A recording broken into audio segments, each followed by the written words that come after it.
Thank you, Madam Deputy Speaker, for giving me the opportunity to speak on the crime and policing bill before us today. Firstly, I would like to thank Surrey Police for all they do to keep us safe in Reigate and Banstead. I welcome much of what is in this bill, and I won't repeat what has already been said. Instead, I will focus my remarks on what I believe is required to tackle the scourge of commercial sexual exploitation in this country. It's very easy for people to think that sexual exploitation doesn't affect them and doesn't happen in their neighbourhood, but it is more common than many realise, happening behind closed doors on very normal, everyday streets. Sexual exploitation, often of young women, is an awful crime that destroys lives before they've barely had a chance to begin. Exploited repeatedly, day in and day out, these young people are treated as merchandise with the sole purpose of turning a profit for pimps and traffickers. It is therefore incumbent upon us to break the business model, and that starts with outlawing advertising of individuals for prostitution.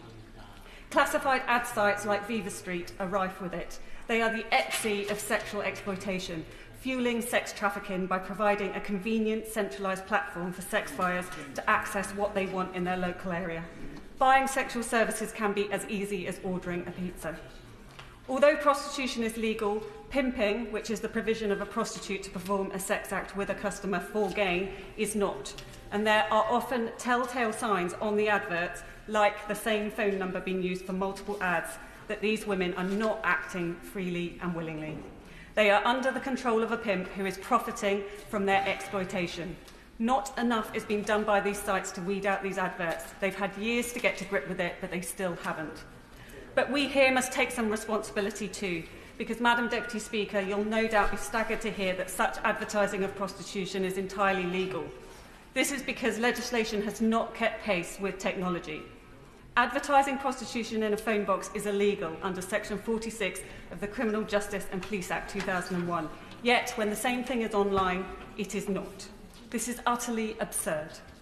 In 2023, the Home Affairs Committee cited evidence in its report on human trafficking that 75% of victims of trafficking for sexual exploitation are advertised online. The cross-party group concluded websites advertising prostitution significantly facilitate trafficking for sexual exploitation.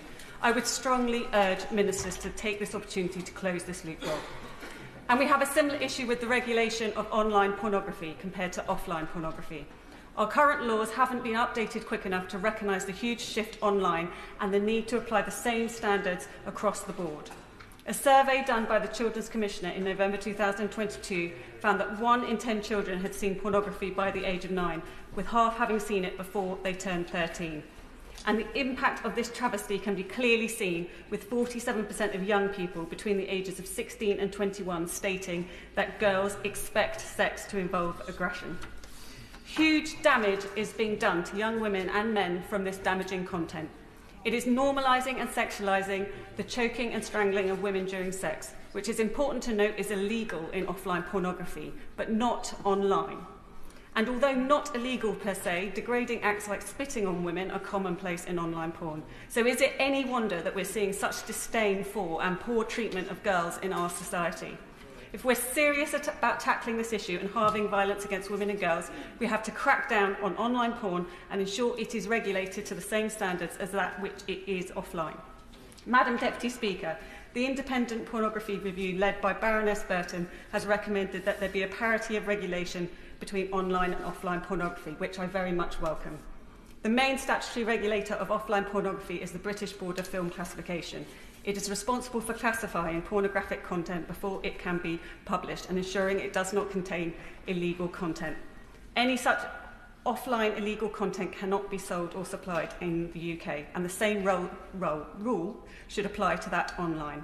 This simple change could be transformational if effectively executed and properly enforced, although I do recognise the technical and practical challenge of trying to regulate the World Wide Web. I thank the Secretary of State today for listening to my 2 asks, and I look forward to hearing from her whether she is receptive to accepting amendments to ban online prostitution adverts and to bring the regulation of online pornography in line with that for offline. Thank you.